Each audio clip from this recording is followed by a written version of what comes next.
Olá pessoal, sejam muito bem-vindos ao canal Estela Concurseira e hoje a gente vai começar a falar um pouquinho da bibliografia. Vou dividir em 3 vídeos, então como o livro ele tem 3 capítulos, hoje eu falo de um, amanhã eu falo de outro e na quinta-feira eu falo de outro, beleza? Então o nome do livro é Inclusão Escolar, o que é, por quê e como fazer. Então a autora é a Maria Teresa Egler Mantoan, ela aqui, né? Essa é uma edição de 2003. Então, aqui está escrito que ela é uma professora da Unicamp, né? Então, na época, acredito que sim, não sei, deve ser professora de lá até hoje. Pessoal, então, no primeiro capítulo, ela vai falar sobre o que é a inclusão escolar, tá bom? Ela começa falando, gente, de uma crise de paradigmas que a educação está passando. Então, ela vai definir o que é um paradigma. Um paradigma, ele é um modelo de ação, ele é algo que a gente segue. Então eu vou dar um exemplo para vocês. Ao longo de vários anos, o modelo de educação era o modelo tradicional. No modelo tradicional, a gente tem uma determinada forma de ensinar, a gente tem uma determinada forma de avaliar os alunos, né? E ela diz dessa crise de paradigma, ou seja, a gente entra em crise com a forma como a gente está ensinando, certo? E aí ela vai falar o seguinte: crise de paradigma é uma crise de concepção, de visão de mundo, e quando as mudanças são mais radicais, temos as chamadas revoluções científicas. Ou seja, quando a gente rompe com o paradigma, a gente tem uma revolução. E aí, eu vou dar um exemplo para vocês, daqui a pouco a gente vai falar da inclusão. E sim, a inclusão é um novo paradigma, é uma nova forma da gente ver a educação. Mas eu vou dar um exemplo simples do nosso dia a dia. Por exemplo, você sabe que na década de 80, uma pessoa que ela era portadora do vírus do HIV, provavelmente essa pessoa ela não teria tratamento, essa pessoa ela estaria condenada a realmente morrer, né? A gente sabe que tivemos artistas que passaram por isso. Hoje, a gente tem todos os coquetéis que fazem com que uma pessoa portadora do vírus HIV, ela não chegue ao nível de ter AIDS, né, que seria uma das comorbidades. Posso estar totalmente errada, a minha área não é biologia, mas quando a gente descobre essa medicação, a gente cria um novo paradigma, certo? E a partir do momento que em algum cientista descobrir a cura para o HIV, a gente vai ter um novo paradigma, porque nem mesmo a gente vai precisar desses coquetéis. Então a ciência, ela vai descobrindo novas coisas e a gente vai evoluindo, e ela vai rompendo com antigos paradigmas. E aí, a autora fala justamente disso, que a gente precisa romper com esse paradigma tradicional. Então, uma ruptura de base em estrutura organizacional, como propõe a inclusão, é uma saída para que a escola possa fluir novamente, espalhando sua ação formadora por todos os que dela participam. Então, quando a autora fala de inclusão, ela diz que a gente precisa pensar uma nova forma de educar. Não é eu pegar a escola tradicional e adicionar uma coisa ou outra.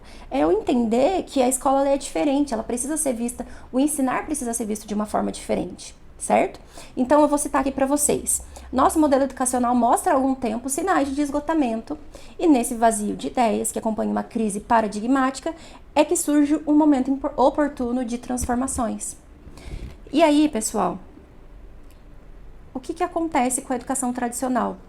A educação tradicional, ela marginaliza as diferenças, certo? Então, ela divide os alunos entre aqueles que aprendem e aqueles que não aprendem. O aluno que é deficiente e o não deficiente. Aquele que dá conta e aquele que não dá conta. Aquele que consegue fazer a prova, aquele que não consegue fazer a prova. E aí, a gente precisa romper com essa forma de enxergar, porque a gente precisa olhar para os alunos de uma forma singular, certo?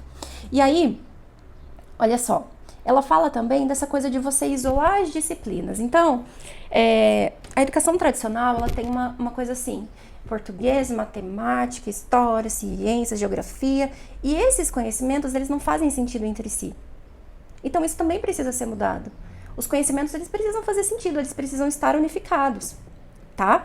Os sistemas escolares também estão montados a partir de um pensamento que recorta a realidade, que permite dividir os alunos entre normais e deficientes, as modalidades de ensino entre regular e especial.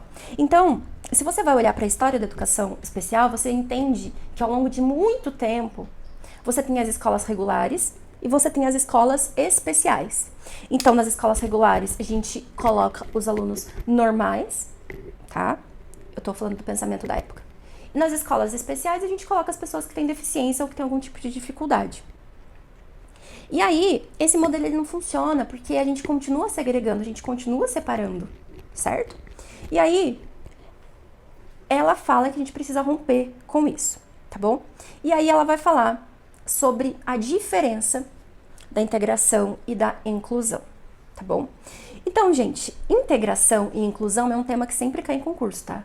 Isso aqui sempre cai. Por quê? A gente precisa aprender a separar. Então, vamos fazer um recorte aqui.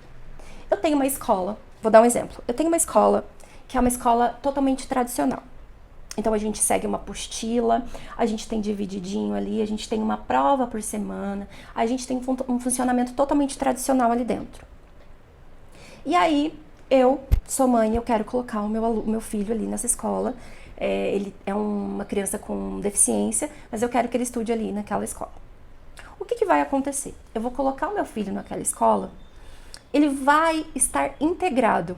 Ou seja, a escola tem o modelo dela, certo? Eu pego o meu filho e eu coloco ali. O meu filho que se adeque às exigências do local. Não vai ser o local que vai pensar de uma forma inclusiva para que este aluno com deficiência de fato se sinta parte. Então, eu integrar é eu colocar esse aluno sem nenhum preparo do ambiente, deixando essa escola assim, a forma de avaliar vai continuar a mesma, a forma de ensinar vai continuar a mesma, as exigências vão continuar as mesmas. E aí, a inclusão, ela vai na contramão disso, certo? E aí eu vou ler um trecho aqui da autora que ela coloca, que é o seguinte: o objetivo da integração é inserir um aluno ou um grupo de alunos que já foi anteriormente excluído, e o mote da inclusão, ao contrário, é o de não deixar ninguém no exterior do ensino regular, desde o começo da vida escolar. Então, veja, por que ela diz que esse aluno já foi excluído? Porque ele tem as dificuldades dele de aprendizagem, que podem estar relacionadas a uma deficiência, que podem estar relacionadas a uma falta de estímulo, a gente não sabe. Mas ele ali, ele já é tratado por todos como diferente.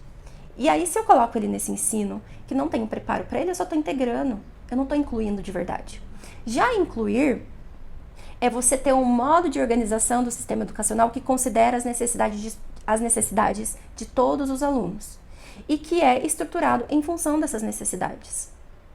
Então, uma escola inclusiva é aquela que considera que cada estudante vai aprender de uma forma diferente. E pensando em pessoas com deficiência, ou pensando em pessoas, enfim, que foram segregadas de alguma forma, a gente sabe que a gente vai ter que romper com o ensino tradicional, né? Isso vai dar trabalho. Então, é isso que a autora está falando no seu primeiro capítulo, tá bom? Aí amanhã eu vou falar um pouquinho do porquê incluir. Eu espero que você me acompanhe. Se você tiver alguma dúvida, pode comentar aí. Então, vamos lá, foco para os seus estudos, viu? Um abraço e até a próxima.